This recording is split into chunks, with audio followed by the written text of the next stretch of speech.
Hi, welcome to the China Unscripted podcast. I'm your host, Chris Chappell.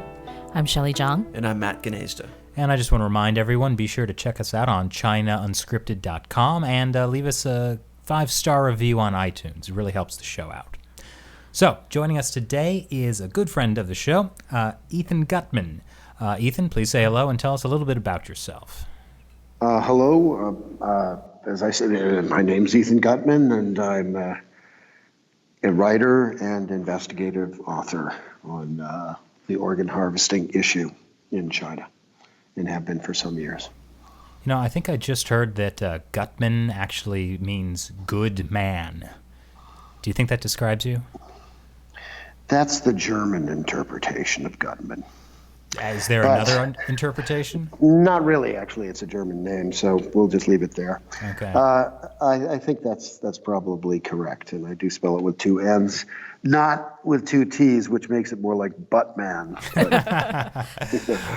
Oh, Ethan Buttman. Thanks. I know that's you wouldn't believe how many times people spell it that way. Really? Anyways, yeah, it's very common. It's okay. Is that taking you back to some childhood memories? Well, it's like what did Muhammad Ali said? They can call me Cassius, they can call me Ali. I don't care what they call me. You don't have his left hook to back you up. No, though. I really don't. So, anyways, that's where we're at with the name. It's no big deal. It's just the name. Okay. Well, we're already talking about really important issues right now. So it's a German name, but you're joining us from London, and you've also lived in China for some time. Yeah, I am joining you from London, in Covent Garden, where the London, the independent tribunal into forced organ harvesting in China is taking place right now. Oh, what's that? Well, that is something we've been kind of working on or trying to suggest for some years now, because basically every time we go to Congress or the European Parliament or whatever, they often say, this is really important. We believe this is a true issue. It's really happening, and so forth. And gee, wouldn't it be great if there was sort of an independent tribunal which would, evaluate all the evidence very carefully and come out with a finding on it. And so that's what's finally happening. Now, that is not, in my egotistic world, I sort of imagine, well, I wrote a book on this, so what more needs to be said? But we have so much in common. I made an episode about this. What more needs to be said? Exactly. And but apparently most people don't feel that way, and they'd like to hear it from a number of sources, and I think that's perfectly fair. It is being chaired by Jeffrey Neese, who was the lead, I believe, prosecutor or investigator on Kosovo. So he's quite famous with human rights cases. Very, very serious guy, and I think they're running a very tight ship here. So great. Well, congratulations. I'm glad that's finally come about. I'm looking forward to testifying tomorrow. Yeah. Great. And just so everyone knows, this podcast will be released after the tribunal has wrapped up, so be sure to read up all about it. Yeah, so it's already old news, right? Mm-hmm. The world will have changed once the tribunal. We'll see. No, the reason why it's appropriate to talk about it no matter what is because the tribunal probably doesn't end after 3 days. They will probably go in session again and probably follow some more leads that come out of it. So, and that will happen in January or February and so forth. And also you can read Ethan's latest book, which is called The Slaughter, and we'll put a link next to the video or below the video where you can check that out. Yes, and you can also, if you're listening to this and your native tongue is Chinese, you can read it in Mandarin. It has just come out in Mandarin. Oh, is it a big seller in China? It's doing well. It's a big seller in Taiwan. It's in complex characters, though I expect we may see a simplified character version floating around at some point. But that one in mainland China, it's more of a how-to guide. Oh my goodness, that's a low blow. I apologize on behalf of Matt. I'll understand if you want to wrap up right now. The point is, yes, it is selling very well in Taiwan. And they say there's a very high awareness of this issue now in Taiwan. as high an awareness of Chinese human rights as there was during Tiananmen Square. Oh, that's great. So I think that is really good. It may have dovetailed into the election, but the bottom line is, nothing in Asia happens without a certain amount of discomfort or embarrassment. Does this come from your years of experience living in Asia? Yes, it does. Yes, it does come from my years of experience. It was always what I recommended when I was a business consultant there. I said, you're not going to get anywhere with your partners by just being perfectly polite and doing everything the right way and leaving your chopsticks just so. And it's you really, really do have to get down to the nitty gritty, and you do have to do this. Okay, you're actually more uncomfortable about it than they are. I had read your ahead. book, Losing the New China, when it came out. That was a long time ago. That's right. And you had lived in China for how many years? Just 3 years, not that long. But you had observed quite a lot about sort of how the business world works there. That is true, but there was a tremendous amount of resentment among expats when I came out with that book. I can imagine, because you told people how things actually were. Well, there was that, but there was also the fact that a lot of people said, well, I've been here 30 years. What are you doing writing a book after 3 years? And I said, well, why don't you write 10 books then? You've been here 30 years. Oh, burn. It's a burn and also kind of a math joke.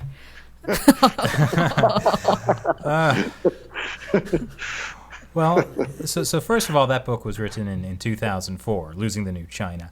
That's right. By the way, did you ever find the New China? I think we're finding out what the new China is right now. It's usually in the last place you left it. No, it's not in this case. It's moving quickly, isn't it? Well, so yeah, that was like 15 years ago. So surely American businesses have learned how to do business in China and hold the Communist Party to task now, right? Well, without getting this into a conversation about the Trump administration or administration policies. Thank you. You have to, yeah, exactly. Thank you. You have to notice yes, the business community has been doing a little bit of lobbying here and there, and can you call off the trade war a bit or something? But it's nothing compared to the reaction you would have gotten, you would have received back in 2002 or 2003, right? What do you mean? The China lobby, the business lobby of the ultimate China lobby was American business back then. And they really, really would go out and fight very hard and lobby very hard, as they did to get China into WTO. WTF. And so forth. That's not really happening, at least not on the same scale anymore. There is exhaustion, for a lack of a better word. I mean, there's a fatigue out there about China and the way a lot of expats have been treated. Is it about the treatment of people, or the way the Chinese authorities are treating businesses? It's a combination of those factors. But look at the amount of Westerners who've been thrown into prison. I mean, I just saw one of them today, an old friend from Beijing, Peter Humphrey, used to be head of Kroll Associates in Beijing. He was a drinking buddy. We used to hang out. He was in prison for quite some time. I just caught up with him recently here.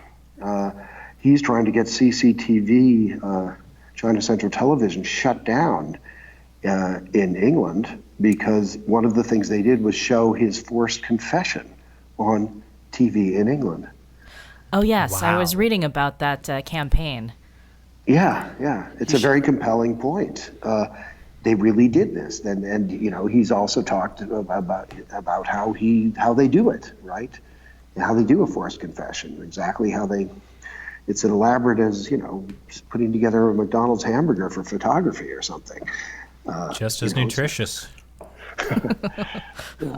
So we have a lot of these. Yeah, there's a lot of resentment and mixed emotions about China, and a loss of faith that China really, really will ever be an open economy. Well, so on that topic, I know you have been writing about the Chinese Communist Party for a number of years, and, the Chinese Communist Party is still there. How do you feel? What keeps you going? Well, that's, I've been losing for 2 decades now.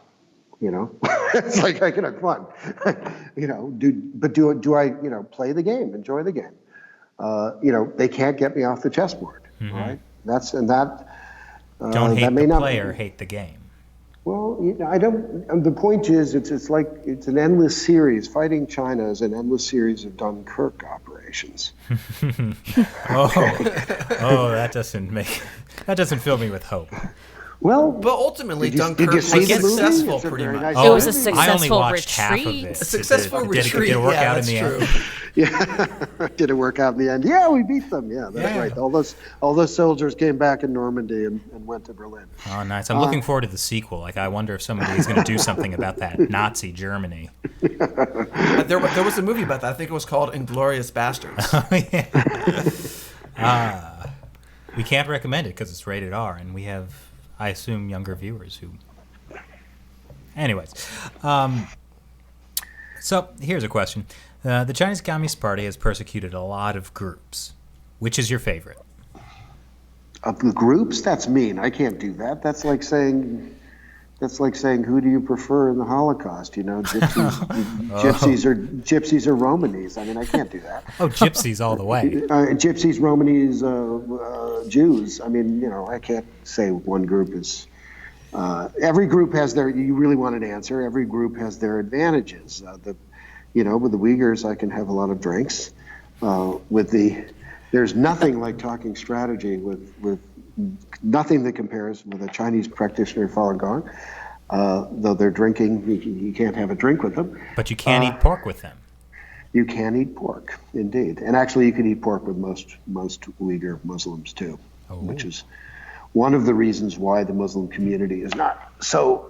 I mean, it doesn't excuse them, but one of the reasons why the Muslim community is not taking them all that seriously or deciding not to make an issue of them. Because they're not serious so enough. extreme that they want to keep halal, but they are so extreme that they're an extraordinary threat to the stability of China. Is that right? Well, they are perceived. That is correct. That's a really good way of putting it. I mean, they are. I don't know that they're really seen as a real threat to the stability of China. I'm not sure about that. My assumption is this is more about energy. All of China's energy is supposed to come from that region, Xinjiang. You mean like natural resources kind of energy? Exactly. Fracking. Not ginseng kind of energy. Not ginseng kind of energy, and not. No, it's seriously. This is the place where China is.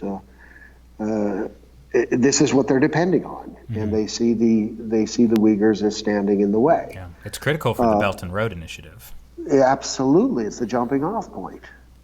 So I think from that perspective, you can sort of. I've been trying to figure out why exactly the Chinese Communist Party has mishandled the Uyghur situation so badly, and why they've decided that they're going to crush and destroy the language. Why they've decided that they are going to. I mean, these are like little Muslim revivals. I don't mean to cast aspersions on the religion in any way, but there is a sort of a tendency when one is in persecution to kind of go back to religious roots and so forth and emphasize them. I understand that. I respect it even. But the point is the Chinese would have done a lot better by handing over some candy and flowers instead of just sticks. I wouldn't trust candy from a Communist Party official. Well, fair enough. That's one of the problems, I suppose. Is that in fact, that's what they keep claiming, is we have given you candy and flowers. We've built all this infrastructure. Look at these sparkling new hospitals with these huge transplant centers. I mean, this is really, The mostly empty city. Are there new transplant centers in Xinjiang? Oh, yes. Wait, haven't you seen that picture of the special in Kashgar airport? There is a special line that is for nothing but human organs. Oh, well, so since you mentioned that, there's evidence that the whole forced organ harvesting began with Uyghurs in Xinjiang. You wrote, that's the first chapter of your book. That's what I said in the first chapter. But we don't know that. I mean, what we know is that that's the first witnesses we've got to live organ harvesting, and to the first witnesses we have to political prisoners or religious prisoners being harvested comes from that region. Now, it's also true that there's a case way back in the 70s, the late 70s, but that was, I've never included that because it was kind of a late Cultural Revolution effect where they took a dissident, a very beautiful woman, if I remember correctly, and cut her open while she was still alive and pulled out her organs or pulled out her kidneys and did transplant one, but it wasn't successful. And the whole thing looks to me sort of as a just one of the sort of pure Maoist excess, not a sort of a serious operation. Not a systemic thing. Not a systemic thing, that's right. And so I've never really included that. I've always thought of that as kind of an aberration. Compared to the aberration of the current system. Right, well, but it got serious starting in the 90s in Xinjiang. That's right, but there's this long period where they're only harvesting regular prisoners. And they were doing it fairly, as far as we can tell during the 80s, it was all fairly, I hate to say it, put it this way, but legal, okay? At least legal by Chinese standards. They were, you put out an execution order on a prisoner, and that meant that they had to be executed within a week. And they would shoot the prisoner to death, right? And then they'd remove the organs, okay? That is our impression of this all the way up to 92. Around 94, 95, we start getting these reports of live organ harvesting. Okay, so that's a shift. And then the next shift is in 1997, where in Gulja, the Uyghurs have a relatively small demonstration, and it's put down by force. And there's a massive, they basically lock the whole city down, and that's when people start disappearing. And suddenly the cemeteries are being patrolled, and nobody's allowed to look at the bodies. Wow. So it's a shift from killing a prisoner and taking their organs to taking their organs while they're alive to just doing it to anybody the party doesn't like. That's right. I mean, we that wouldn't be enough right there just to say, oh, well, the cemeteries were being patrolled and people were disappearing and you couldn't see the bodies. That's very circumstantial. What we have instead is one witness who I really wish was at this tribunal, but unfortunately it's very difficult for them to be here because they have family in China. But this was a young doctor. And this young doctor worked in Urumqi, which is the capital of Xinjiang, and he was told by his superior one day, he said, go to the political prisoner wing of the Urumqi prison and start taking blood samples of all the prisoners there. And he said, why? And he said, well, we just need to know the blood types right now. There's 6 cadres, high-ranking Chinese Communist Party cadres, and they've come to town. They're staying at this hotel, and they're going to need organs. But you don't need to worry about that. You just need to map out the basics of these, just map it out. And he went there, and it nearly caused a riot, is what he described, because for some reason, I don't know why this didn't happen with Falun Gong practitioners initially. They never were sensitive to it, perhaps because they're Han Chinese. But with the Uyghurs, they went, why are you doing this? You're a Uyghur like us. How can you take blood from us? And he said, oh, it's just for your health. It's just for your health. And they said, no, it's not. There was a real... they had to hold them down. He took the blood. It's just for your health. It's just for your health. But they knew better. They seemed to know better. And in fact, those 6 cadres got their organs and checked out of the hotel. And then a couple weeks later, 6 more arrived. So this was the beginning of where we can really say for certain in 1997 that it was beginning to be a real possibility. But, the numbers are tiny, right? Mm-hmm. I mean, six people going to Xinjiang and getting some organs, some aging Chinese Communist Party cadres. It's the fact that, and then we stop hearing about it. It kind of disappears. So it looks almost as if that was a kind of aberration. It was sort of out there. And then Falun Gong changed. Falun Gong is what changed. I mean, in 1999, the persecution of Falun Gong begins in July. And then, you have this massive amount of Falun Gong in prison. I've often estimated 1 million to 1.5 million at that time, at that particular, about 2000, 2001. Wow. You're getting these spectacular numbers. You have, diseases spreading in the prisons and labor camps. You had outbreak of malaria in one. I mean, all these, this is a dysentery. All these things are going on, and in this massive crowding, they start to suddenly do these exams, medical exams, and only of the Falun Gong. At that point, nobody else. So the regular prisoners don't get examined. They don't get their blood taken. Just the Falun Gong. And these exams are also administered in a very strange way. Initially, they were administered with every single Falun Gong practitioner. These are women, okay? Every one of them is given an individual guard who watches over them while the blood is taken. Now that's unusual. Why would you even do that? That's an incredible expenditure of manpower, right? Mm-hmm. Yeah. Why do you do that? Well, because you're really nervous. They're going to figure out what's going on. That's my assumption. Jeez. Well, it's funny that you mentioned that, like with the Uyghurs, they knew something was not right. And there was not that case with the Falun Gong. And I think there was a trust level. Do you think there's a trust level there, Chris? Because, I mean, it's sort of your Han Chinese, you wouldn't do this to somebody like me. Well, I think it's more of a fundamental thing of the difference between where Falun Gong was at the time and Uyghurs. Like Uyghurs, they knew they were being persecuted by the Chinese Communist Party. I think a lot of Falun Gong practitioners at the time, and you really see this in the behaviors of the group early on, that they just saw themselves as part of Chinese society. Mm-hmm. That they didn't have this idea that... I think there was like a period where it took time for them to really understand what the party was doing to them, that they really had become the next new group that was going to be persecuted. Like it was just a mistake. Yeah, that it could be explained away. That is really so accurate. I've heard that from so many Falun Gong practitioners over the years, and certainly that was the attitude back then. The whole thing was kind of a mistake. It just needed to be explained.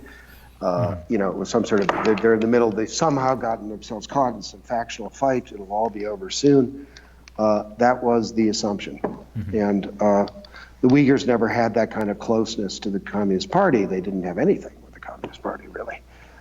Just a few quislings who would sort of do the Communist Party's bidding on a local level, right? Mm-hmm.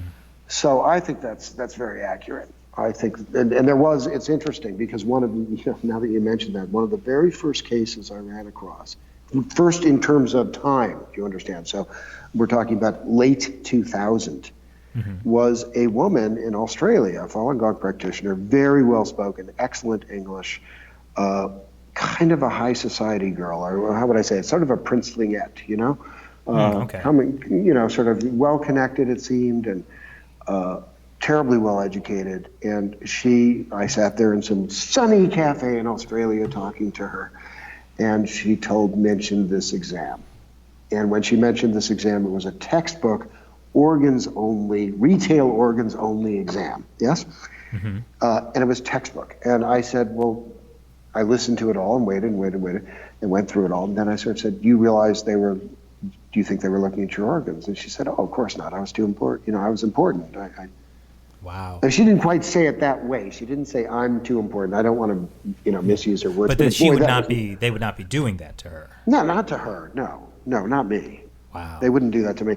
And that did bring back, the memories of, throughout the Holocaust. That was often the belief of many Jews was, I'm a wealthy person, well respected in the community, friends all over, German society, and so forth. That's not going to happen. Wow, that's incredible. So I do think there is an interesting point there. I mean, this was not the Romani, for example. We did mention the Gypsies earlier. The Gypsies did not have that belief. Mm-hmm. They believed that anything was possible for them. But Falun Gong felt, Falun Gong, as you know, was all over the society, and from peasants way out in the sticks to top universities and up in the Communist Party and in the military and so forth. Well, I know you mentioned an interview with somebody you referred to as Minister X, which, I mean, if I ever create a comic book character, that's his name. Well, he really does look like that with the dark glasses and everything, yeah. Really? No. You had me. Well, yeah, tell us about Minister X, because that was interesting. Boy, did he hate my guts. I can't imagine anyone not liking you, Ethan. He did not like Ethan Gutmann. He did not like my first book very much. He thought it was Losing the losing New the China? New China. Yeah, he thought it was typical. I didn't understand China kind of thing. But that made for sort of an interesting interview because he was very confrontational, and so we sort of got into a kind of one of those weird interviews where you're sort of goading each other a little bit, and he did come out with this. I think he had a very strange story. If you start from the back, he basically defended or kept a worker, somebody who worked closely with him, out of prison or labor camp. She was Falun Gong. And I believe this is the one case where I think it's true. Usually people will often tell a heroic story about how they left China, and it's often more complex than that, right? Life is more complex than that. But in this case, I had a feeling that might well have been true, that he actually had a fairly secure and powerful position as a minister, and he lost it because he would not carry out the orders on Falun Gong. Was he a Falun Gong practitioner or just he certainly was not. Okay. But what he did was you know why his story struck me that way? Because he didn't tell it as if I'm a hero. He told it in complete irritation. He was so annoyed and angry about the whole thing, and that I finally, he'd done something maybe that was significant or in some vague way a little heroic, and here's this idiot who's going to take it down and put it in his book. That's sort of the impression he gave me. And so I put it in my book, It is a sort of striking story. I mean, he did, he was there, he saw the early persecution take place way before there was any kind of, it was even a gleam in most people in the Public Security Bureau's eye. I mean, this is back in 1995, 1996. Before the official launch. Way before the official launch of the persecution, years before. And already it seemed that there was a major plan afoot, and they were trying out various things, and they were going to, they were going to take Li Hongzhi's book. The founder of Falun Gong. The founder of Falun Gong. They were going to take his book. They were going to ban it. They were going to start ruining. They were going to start ruining Falun Gong businesses. He wasn't supposed to give business licenses to Falun Gong practitioners. He was supposed to remove business licenses from those who had it. This is significant stuff. And it's all happening back in, as I remember, in 1995, late 1995, early 1996. That's when he gets the first red-headed document, as he calls it, a document which it's like Mission Impossible. You're supposed to just see it and then destroy it, right? So that's why I've been, I don't want to get too sort of academic about this, but I've often had disagreements with people who all said, well, it all came down to Jiang Zemin and him suddenly feeling jealous and upset one day and having a big snit. I don't believe that. I believe this was it had a larger plan. Certainly started, I believe, with the Public Security Bureau, probably more than Jiang Zemin, and had been in, there for a while. That's always been kind of my take on it too, yeah. It's sort of systemic. Now, people can make arguments both ways. But I do feel that one of the reasons it's easier to sort of put it all down to a single man and not a system. If you say, well, it's the mistake of a single man, that's pretty easy to move on, isn't it? But if it's the entire system, you really have a problem. And that's what I think the evidence suggests. Is this a systemic problem? This will happen again and again. In fact, in my new piece of evidence for that is what is now happening to the Uyghurs, because it's almost an exact carbon copy of what happened with Falun Gong, just speeded up. Yeah, we just spoke to Matthew Robertson about that very topic.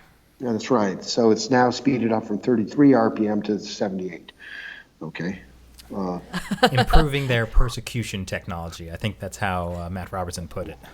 Well, that's a very good way of putting it. It's amazing. And of course, it's easier to do because Falun Gong was everywhere.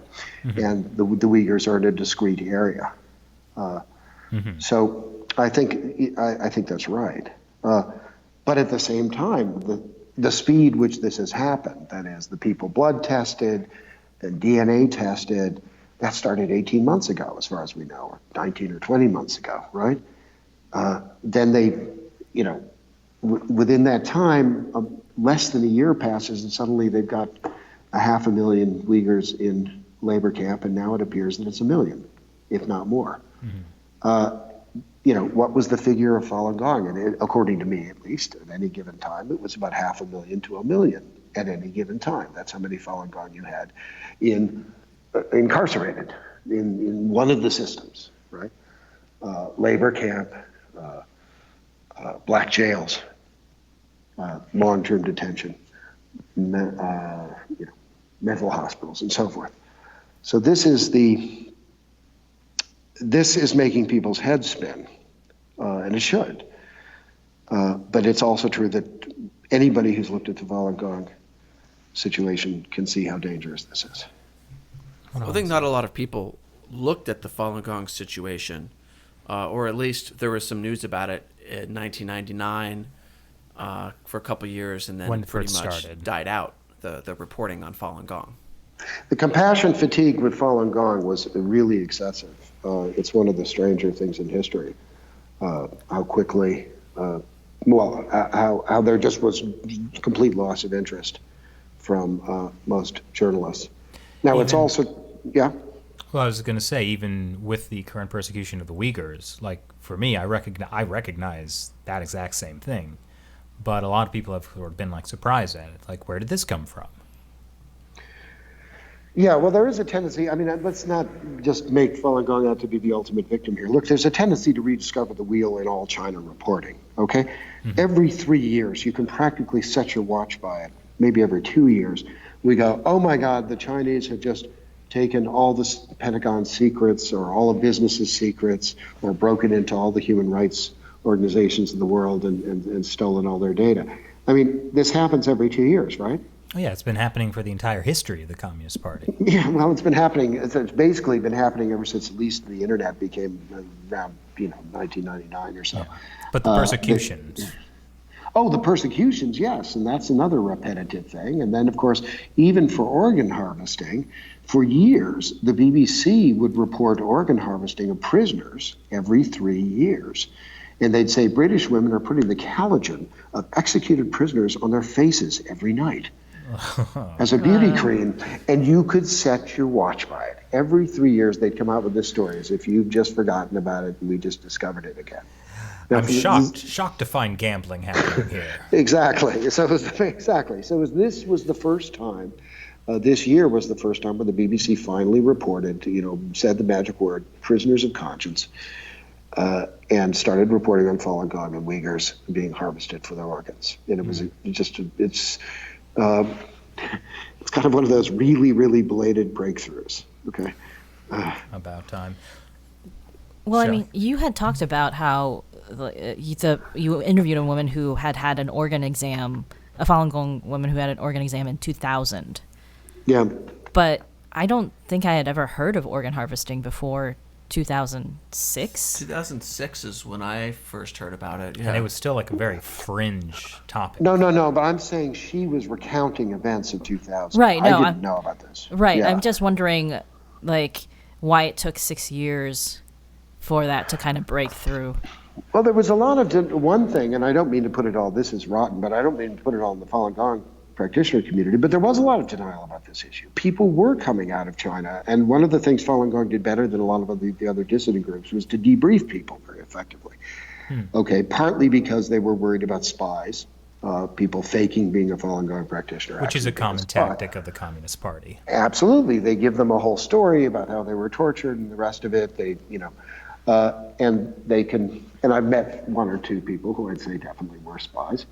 Now, the fact is, though, that so Falun Gong was sensitive to debriefing people and to getting to know them and their story and so forth. But they were often talking about these exams, these strange physical exams, and also about people disappearing and so forth. And there was not a lot of interest, or there was a disbelief within the Falun Gong community itself that could really be happening. And that's something really important to remember in these days of the tribunal, these days where it's starting to get common acceptance that this really has been going on, now that Congress has kind of recognized it, and the UN hasn't, but that's for political reasons. In this time, we have to remember how hard it is for people to accept this at first. Mm-hmm. It's very important for me to recognize that. I mean, I listen to questions and I just wonder, how can you even ask such a question? It's such a, whatever. I don't want to get into the ins and outs of it, but I want to say that we have to remember how difficult this was, how science fiction it felt to people at first. And that even happened. There was a kind of denial within the Falun Gong practitioner community. There was a denial within the Uyghur community for many years. And certainly there's still a denial within the Tibetan community, in part because the Dalai Lama would still like to make an arrangement with China, right? That's his ultimate goal. He's been very clear about that. Mm-hmm. And if he accuses them of, mass murder, it makes that deal much more difficult. And then for that matter, look at the Pope himself. I mean, he's gone to huge measures just to try to sweep this organ harvesting issue under the rug, or to say that China's reformed and they're a beacon to the world now in terms of transplant. And they just abducted one of his bishops. And they just abducted one of his bishops. Why did he want this deal? That I can't speak to, but it's interesting how much it's taken, how much effort people have put into the belief system here. But I think it's very logical, right? Like the way the Communist Party of China started out is they would kill people and take their stuff. And this is like the logical extension of that. You kill people and take their internal organs. Yeah, I mean, we're looking at, I'm sure, Chris, you've probably, I think I've seen one or two of your episodes on this thing, and you've talked about prices, right? A lot of money. It's a lot of money. I mean, I get estimates of if under ideal conditions, you could take every organ out and have somebody ready to take that organ, or a bunch of people, a room full of people ready to take your organs, at a certain point, you could have made about $225,000 US dollars back in, say, 2003, 2004. After ECMO, after putting in the new techniques for lungs and transplants and preserving those organs, which make the logistics much easier, you can get up to $650,000 per person. Now we're talking real money. Per person. Now those are foreign organ tourist prices. Okay, the Chinese price is going to be more like $65,000 or $100,000, something like that for all those organs. But nonetheless, I think that gives you some feeling of how this is truly lucrative. So what you're saying is that human life is very valuable. It's extremely valuable. These people are extremely valuable. And it turns out I was wrong about a couple of things. I thought people who were 50, their organs were not viable. That's just wrong. That's not true anymore. With the new techniques, you can get these things out. And of course, where are they getting the techniques from? Well, Western doctors, democracies. That's our equipment that's going over there. Jeez. Well, so I think that ties into the topic of what can be done about this. But before we get there, I was wondering if you could elucidate this. So what shocks me about organ harvesting in China is, one, the size of it, the size and scope, and also how they've managed to keep it quiet for so long, despite it being enormous. So, yeah, if you could explain, give us an idea of how big it is, and then why they've been able to keep that covered up. Well, I mean, it is hard to estimate the exact size, but we can say that we are looking at about, our study in 2016 said, this is me, David Kilgore, and David Maidis, put together this estimate, and we came up with an estimate of a range from 60,000 transplants per year to 100,000 transplants per year. Mm-hmm. Now, that gives you some feeling about how we're a little bit shooting in the dark here. Although, what's funny about that figure is that you can come up with that figure fairly easily, very quickly, from just looking at, 165 hospitals, which are allowed to do this kind of transplantation, all have huge minimum requirements of how much staff and how many hospital beds they're supposed to have. And then the idea that they might be doing one a day, one transplant per day, right? And out of that, you're going to very good quickly, you're going to be almost up, you're getting up to the 60,000 number very quickly. Now, so it's actually not, that's the point about China. Everything's big, and so is the transplant industry. Now, I hasten to say that this 60,000 figure does not mean that 60,000 people are being killed. I mean, they might be getting 3 organs successfully out of each person, for all we know, maybe 4. So we don't know. They might be just opening some people and finding a bunch of worms and saying, forget it, throw that body out. We don't know. So we can't come up with a casualty figure. But what is interesting is just in the last month and a half, Huang Jiefu, who was kind of the master of ceremonies for the Chinese, has basically embraced our numbers. He has announced, he said, we expect to reach 50,000 transplants per year by the year 2020. So after years of saying only 10,000, only 10,000. Yes, now we're going to be at 50,000. Thank you very much, Huang Jiefu. It's great to be on the same page with you, because that's where we are. And you've got to admire the guy for no, I don't. I meant for embracing, as a tactician. For tactically embracing a number like that, talk about a way to sort of diffuse the issue. Well, it does make us more credible, but it also makes him, it's just like, well, that's not a big issue, is it? So what if we're doing 50,000 a year? 50,000, but is he saying that's because we now have so many donors we can reach 50,000? Oh, he's saying everything about it. He's saying, we have so many great hospital facilities. Partly he's just bragging, which is what they like to do. Partly he's explaining so nobody can ever do the kind of study we did again. He's saying, forget about transplant volume, guys. Fine, we'll take it. And he is saying that there are so many voluntary donors, even though those are made up numbers.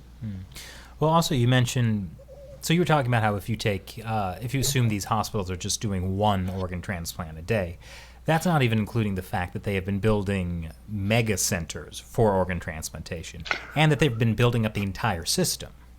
No, that's correct. That's where you get to the 60. That's where you get over 50,000 into the 60,000 and up to the 100,000 range, with just looking at a few of these big hospitals. Sun Yat-sen, Zhongshan Shanghai Hospital, and so forth. You can, Beijing 309 military hospital, you can get up to these figures very, very fast because these are, as you said, mega centers. And Tianjin Center as well. We even had a critical article from the Washington Post by a guy named Simon Denier, a kind of an India hand who was transported over to China and tried to do a story debunking our report. And he clearly went over to Tianjin Central Hospital, which was sort of a centerpiece. Matt Robertson was the one who wrote this fantastic piece called A Hospital Built for Murder. It was one of the most important pieces written on this whole subject, which was claiming that Tianjin Central was doing over 5,000 transplants per year, mainly for foreign organ tourists. So this is a really profitable venture, right? What does Simon Denier do? He goes over to Tianjin Central and hangs around like a good investigative reporter. Problem is, and I think this is where the Washington Post's editors forced him to write this little section, most of the people he saw waiting for organs were all foreign organ tourists. They were banned. In 2007, that's when the Chinese banned foreign organ tourism. It's been completely banned for all that period. But nonetheless, he couldn't find it even there, even in Tianjin Central. Even though we've warned that hospital again and again, our stuff's been out for quite some time on this, even then they were still doing it. So I don't think, I think there is a tremendous confidence within the transplant system. And I believe from Huang Jiefu's perspective, they look at the Vatican signing a secret deal with China, and they say we've got papal dispensation. So how has this been so successfully covered up? Well, I don't think it has actually been so successfully covered up. One of the points of our 2016 report was that it was so easy to get beyond the Chinese numbers. They were saying 10,000 per year, 10,000 per year. They were saying it they said it 10 times in a row. Okay. And nonetheless, all it took was some dedicated researchers, mostly not me, okay, but some very dedicated Chinese researchers to go and just look at all the hospital websites and to look at things like Nurses Weekly and to search out some of the big stories that were in the Chinese press, because these doctors, particularly the ones who have been probably killing the most Falun Gong for their organs, are celebrities because they're very wealthy. They have very nice Facebook sites where they show off their calligraphy and their cars, okay? And through that, you could start putting together a very strong picture. Not every hospital reported numbers, but a lot of them did. They weren't careful, and in fact, they had a tendency to brag. This is the weakness. They brag on the local level. And, it's one of these best curry in town phenomena. I mean, there are 5 different hospitals which claim to do more liver transplants than anybody else in China. But so given how easy it is to collect this data, and given that your book, The Slaughter, has been out for some time, and given the number of reports on this, why is there still so little attention given to this issue? Like, we're still doing business with a country where authorities are killing people for their organs. And even in the context of the trade war, we really haven't seen this come up. That is true, and I think one of the Trump administration, again, without mentioning Trump, one of the Trump administration blind spots has been human rights. But America's hardly alone in that. Most people have been looking at the business of China, but it's not just the business. It is the medical world more than anyone else who has covered this up. Okay? It is the Transplantation Society. Now, they covered it up with the best of intentions. They covered it up like a true naive businessman coming to China would try to handle things. They come out, they're told to be really polite to their hosts, to be really very friendly, show them respect, and then, but lay down a few simple rules and everything will work out. That is not true. No businessman in his right mind comes to China anymore and doesn't hire a fixer, okay? Doesn't hire some sort of Chinese consultant. That's madness to do that. But they did it. They came into China without any knowledge of human rights. They came without any knowledge of Chinese culture, without any understanding of Chinese law and the limits of Chinese law. Nothing. And they walked into that situation and said, we'll handle this. And now they're having a very hard time because they don't like to admit they were wrong. And that they helped teach these techniques to people who may have been doing it. In some cases they did. These things all weigh into it, but the arrogance is the biggest problem here. The Kissinger syndrome, if you like, the inability to say, I was wrong, I misjudged this situation, there's something happening here I don't understand. This isn't just, crude natives who do not know about Western ethics and the electric light bulb, okay? This is China. It's a really different situation. It's the Chinese Communist Party. It's something you don't understand. It's something the Pope doesn't understand. I'm not sure I even fully understand it, but the point is I know what I understand and what I don't. They didn't. And that is the worst point, because they have been, since 2012 to 2016, they dominated the discourse. And it was hard for us as well to impose. We wanted to give it a chance. Of course we did. We wanted to give reform a chance. We wanted the nice guy approach to give it a chance. We hoped it might work. It did not, and it became very clear that it was just offering a fig leaf to China. Sort of the old belief that if we engage with China, eventually the Chinese Communist Party will change. That's exactly right. It's the 30 same years belief. Later. It is the same belief that businessmen had, that politicians have many times have had, the lawyers, the legal profession, often thought, well, we'll go in these legal exchanges, they'll learn from us, and then everything. That's laughable. And a new generation is born into this belief every time, right? And so we keep learning the same lesson. And the fact is, that's another problem, is the TTS has a rotating leadership basis. Transportation Society. Transplantation. What did I say? Transportation. Excuse me.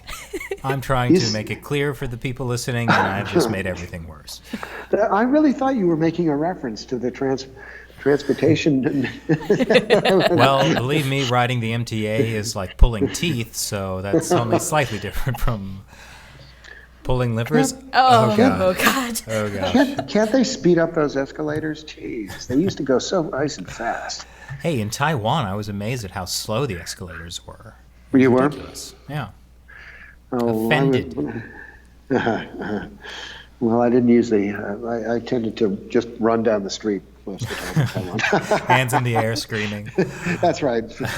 A bunch of girls running after me like the Beatles. Yeah, that's right. I mean, can you blame them? Ethan Look, Gutmann. the problem here is I'm afraid I wish I could say that this is all new and something, but I think this comes down to things we understand. This is there's a huge amount of prestige you get in the medical world from engaging with China. Okay, the Chinese are very eager to do it. They offer a lot of red carpet when you go there. It's got to be thrilling to people. I think I don't need to psychoanalyze anyone to understand this. I've talked to some of these doctors. I've talked to Francis Delmonico. I've talked to Jeremy Chapman. I get some sense of what they're doing, and they often feel that the Chinese are doing dangerous things. That is another problem, okay? That's where some of the involvement came in, that they're doing dangerous experimental things. Like gene editing babies? Well, but hey, that guy disappeared. It's okay now. Good old China. I mean, it's all right now. We don't have to worry about it. He's disappeared from the scene. Yep. This is the problem here, and they're so eager for new information, and they're so eager to get into the medical conferences and to build their resumes by getting published in the medical journals and so forth. That's got to be extremely gratifying. It's a head trip. So I think there are a lot of different elements to this, and of course the ultimate one is money, because ultimately, usually involvement with China does involve a check of some kind at some point. Yeah, it's funny. Like, the West has such a difficult time understanding the inner workings of China, and yet the Communist Party really understands the West very clearly. Just a check. That's all it takes. In many cases, I think so. Though, anyways, we can't get much further on this tonight. I mean, this is one of the big failures, I feel like, of my life, was that period when we sort of waited for something to happen, some true reform to happen from the Chinese side, because the Transplantation Society was on it. Those were the wasted years. That's tragic. Now, thank God we were doing some research on the side, so we were able to, once we decided that's enough. I think we have to go harder now. I mean, I think that period is really over. I think it's time to, when we see cooperation with Chinese surgeons, when we see them coming to conferences, when we see new techniques being brought into China, I think we really have to stop it. I mean, I'm not saying the barn door wasn't open a long time ago. Of course it was. But it's important to call wherever we see cooperation or complicity with Chinese aims in organ transplantation, we have to now stop it and call it. I think that's particularly important in Asia. I think it's been important in Taiwan now for half a year. It's going to be very important in South Korea and Japan. Do you think that there could be enough external pressure put on this transplantation system in China that they would stop taking organs from prisoners of conscience? Me and David Matus have argued about this for a couple of years. He's often said, there's no point in going after organ tourism, really, Ethan. It just makes people feel better. And I said, well, there's an advantage to that in cleaning your hands. Yes, that's a good thing. But I think it goes further. Right now, we could say that suppose organ tourism really did stop from Japan. Suppose it was really banned. Taiwan has banned it, essentially, this year for the first time. I mean, they said it before, but now they're actually coming out. The Ministry of Health is saying 9,000 Taiwanese have gone to the mainland for organs. Now, after this, if they come back and they've gone to the mainland, they will not get their anti-rejection drugs paid for anymore. Okay, that's $500 a month extra. Now that's a regressive tax. I understand wealthy people, $500 is no big deal, but for them that's a big deal, right? For most people, and I believe that can make a real difference. Now imagine if that happened in Japan and South Korea. Well, then you're really starting to cut into the profit for the first time. You're affecting things. You are affecting the economics of the situation. So I do believe that can happen. And it's not outside the possibilities of, and besides that, along with it, if you see people losing their medical, few people, it doesn't have to be a lot, but if you see a few stupid show trials where some doctors, Japanese and South Korean doctors, lose their medical licenses for acting as organ brokers, I don't think that would be a bad thing. I think that would be a good thing. I think that's good for the medical profession. It's probably not, probably a lot of people won't get charged. But this complicity has fed, this is, the killing is partially based on on the money coming in, partially. Israel has also banned that, right? They were the first country to do so. I think back in 2008, that was mainly through a man named Jacob Levy, a heart surgeon, who he has particular power in Israel. He's a great guy, and he's a very good speaker. But his parents both came out of the camps. And so he has a certain moral authority, and he was able to build a coalition, and they very quickly at least stopped paying for people to go to China through the HMO system. So that was significant. Italy's banned, Spain is banned, Taiwan, at least on paper, has banned, and now maybe in real practice. And we'd certainly like to see, we're hoping for Czech to ban. They're talking about it now, I think, quite seriously. We'll see. Well, obviously, the countries who'd like to see it would be UK, US, Canada, and Australia. But the biggest countries and the most important by far are Japan and South Korea. In terms of real impact on the economy of the system. Yeah, that's right. Now, I'm not saying we can control Dubai, okay? We can't stop that. We just don't have the influence there to stop. So we can't hit the rich Gulf states. You'll still get those organ tourists. But if Japan, that's possible, right? But it will require the one thing the Japanese claim they never want to do, which is some loss of face, and they'll be embarrassing because things will be revealed. So I think this is where things, I believe, I'm an advocate of, this is where things have to go. We must take a bit of a harder stance. It's also true that every time you do this, the news media jumps.